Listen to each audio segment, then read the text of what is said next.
Makalipas ang ilang buwan, nalaman ni Pa Ricky na nabuntis niya lahat ng nirobos niya at agad niya itong mga pinuntahan.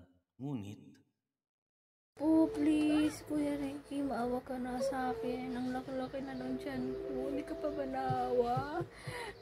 Kinahasa mo na nga ako. Nagbunga na nga lahat ng kahayupan ginawa mo sa akin. Tapos ito, tumitira ka na naman. Hayop ka, Ricky. Putang ina mo. Hindi ka pa ba nagsasawa?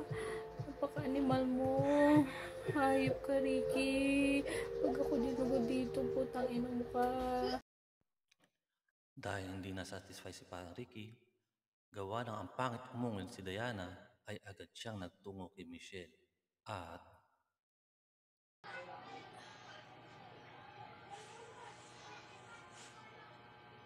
Oh, Kuya Ricky, ba't andito ka na naman? Ano ginagawa mo dito?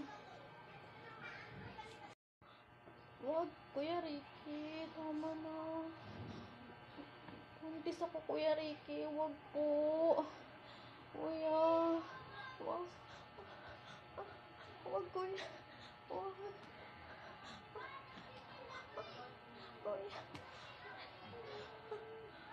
Kuya,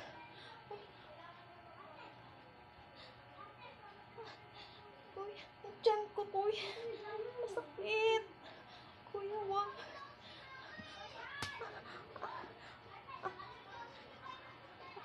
Angan, Kuya, wag, Kuya. Wag, wag, wag, Kuya. Aray ko.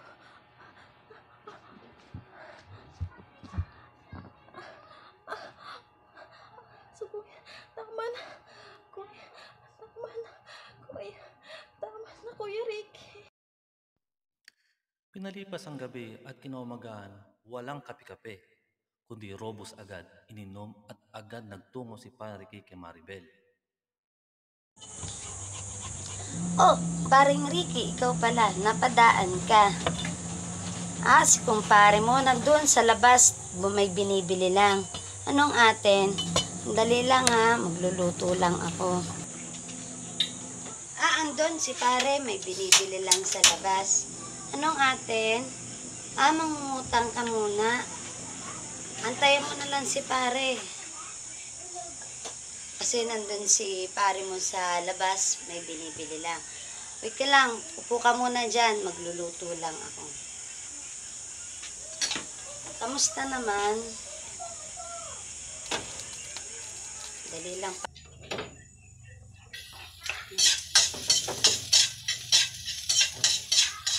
Pare, antayin mo lang si pare. Kamusta naman ang biyahe mo? Okay ka lang ba? Dagdagan na naman. Another dagdag na naman sa pamilya. Alam mo naman si kumpare mo, napakatakaw. Ganyan talaga ang life. Tapusin ko lang itong pagluluto ko.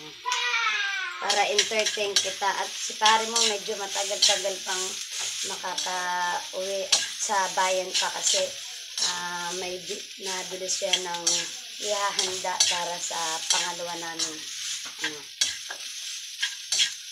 Wait ka lang dyan, pare. Ano bang gusto mong inumin? Kape, juice, o ano? Ano bang sadya natin? Anong atin, pare? Ito, ayos lang naman. Ganito lang ang buhay. Oo naman, masaya din. Oh, wag naman pare. Buntis na ako. Tapos sasalisi ka pa. Maawa ka naman sa akin. Alam mo namang kahit papaano, mahal ko si pare mo. Pare, wag. Maawa ka na.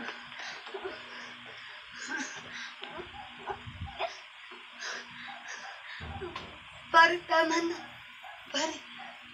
Paring Ricky.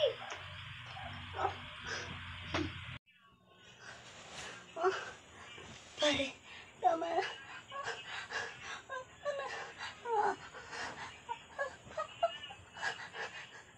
Paano, Ricky?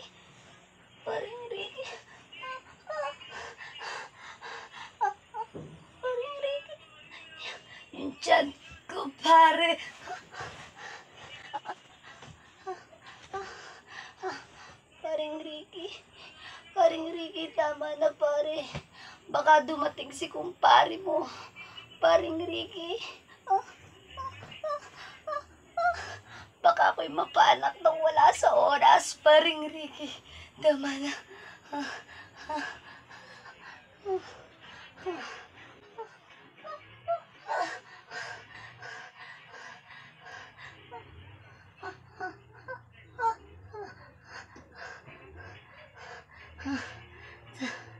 Tama na pare. Salamat pare. Kahit pa paano, napasukan ako. Thank you. Dahil dumating na ang asawa ni Maribel at si Ricky ay robos na robos, nagdesisyon siyang puntahan ang isang maligno at nagbaka sakaling mapakalma ang kanyang titi. Sino ba yan? Ang ingay-ingay, katok ng katok. Ikaw na naman, Sir Ricky. Tignan mo yung kawalang yaan na ginawa mo sa akin sa panggagahasa mo. Nagbunga. Malapit na akong mga anak, tapos nandito ka na naman. Anong gagawin mo na naman? Ano? Gagasain mo na naman ako? Hindi ka ba naawa sa batang ito? Hindi ka ba nahiya sa sarili mo? Pokang-poka ka? Mahiya ka naman. Sir Ricky. Oh, Sir Ricky. Wag. Aray ko, tingnan mo yung tiyan ko. Kawawa yung bata sa loob. Nahilo na. Sir Ricky, tama na. Aray ko, masakit. Ngunit, sa kapangyarihan ng isang maligno, bigla napunta si Ricky sa Singapore at doon niya nakita muli si Lynn. At Saglit lang, busy sa kusina. Ayan, pasok ka na lang. Sino ba kasi yun? Ikaw, Idol Ricky? Anong ginagawa mo dito? Ba't di ka tumawag? O magbibigay ka lang naman ng para sa baby. Kailangan ko magpa-check up next week. Kasi nga, lumalaki na yung tiyan ko dahil sa'yo. Huwag kang lumapit. Ano ba? Nagluluto ako. Oh, huwag mo itaas yan. Huwag mo itaas. Tinataas mo pa eh. Ay, Ricky. Ano ka ba? Ano ka ba? Ay, ang tiyan ko. Ano ba? My God. Ay, tama na. Oh my God. Ang tiyan ko. Tama na. dahil sa pagtigil at pagsampal ni Lynn at hindi nilabasan si Ricky, agad ito dumiretso sa naisip ng babaeng tigang sa burat. Ito ay si... Ayan. Bagong ligo na naman ang buntis. Ayan. Ang laki-laki na ng aking tiyan. Kailan kaya pupunta ang kanyang tatay para magbigay ng sustento? May tao. Oh, ikaw pala yan, Kuya Ricky. Andito ka na pa para magbigay ng sustento. Pasok ka.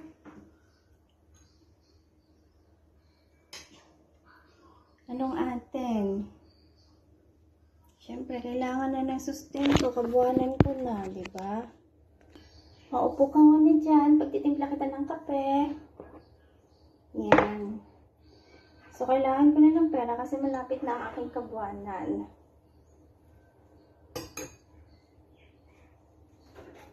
So, ito mainit na tubig. Ay, bakit ba bumukas yan? Yan. So, may kape na sa loob. Oh! Anong ginagawa mo? Pagtitimpla kita ng kape. Kuya Ricky, ano ba? Huwag mo ipasok. Oh, shit. Oh, shit. Ano yan? Tubuanin ko na. Kawawa naman yung tiyan ko, yung baby sa tiyan ko. Shit, Kuya Ricky, ano ba? Ano ba? Tama na. Ang libog mo talaga. Tama na. Nakarobas ka na naman ba? Oh, shit. Ouch.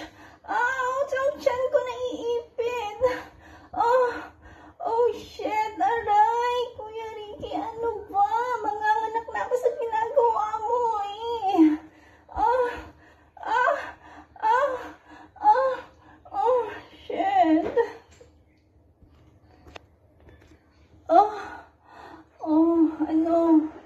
Nakaraos ka na naman ba? Nagrobos ka na naman, no? Ayan ang kape mo. Hayop ka. Pokang-poka ka.